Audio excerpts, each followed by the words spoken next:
আসসালামু আলাইকুম। এখানে আমি ডিম সেদ্ধ করে একটু হলুদ আর লবণ দিয়ে তেলে ভেজে নিয়েছি, আর 4-5টা কুমড়া বড়ি ওই তেলেই ভেজে নিয়ে রেখে দিয়েছি। আর একটি ফ্রাই প্যানে আমি এখানে 1/2 কাপ পেঁয়াজ দিলাম তেল দিয়ে। সেখানে তেলের মধ্যে পেঁয়াজগুলো আমি ভালো করে ভেজে নিব। ভাজা হয়ে গেলে এখানে আমি একে একে হলুদ, লবণ, মরিচের গুঁড়া এবং আদা, রসুন, জিরা বাটা এগুলো অ্যাড করলাম, এবং 2টি টমেটো, ফ্রোজেন টমেটো ছিল আমার, সেই ফ্রোজেন টমেটো 2টি এখানে অ্যাড করলাম।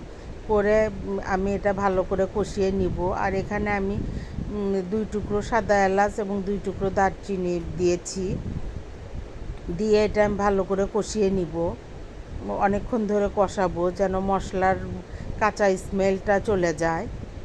কষানোর পরে এখানে একটু পানি দিয়ে তারপরে আমি ডিম এবং কুমড়ো বড়িগুলো এর মধ্যে দিয়ে ভালো করে জাল করে নিব। ভিউয়ার্স, আমার ভিডিওগুলো যদি আপনাদের একটুও ভালো লাগে তাহলে অবশ্যই একটু লাইক, কমেন্ট, শেয়ার দিয়ে দিবেন, এবং যারা এখন পর্যন্ত ফলো দেননি তারা অবশ্যই একটু ফলো দিয়ে দিবেন, আমার পাশে থাকবেন। তাহলে আমি নতুন নতুন ভিডিও করতে উৎসাহ পাবো। আর এই ডিমের এই তরকারিটা অনেক মজা ছিল।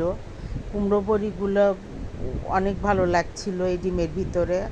আমরা তো শুধু মাছেই বেশিরভাগ কুমড়ো বড়ি খাই, এই ডিমে আরও বেশি ভালো লাগছিল। আপনারা অবশ্যই একটু খেয়ে দেখবেন, ট্রাই করে দেখবেন। আশা করছি নিরাশ হবেন না। আসসালামু আলাইকুম।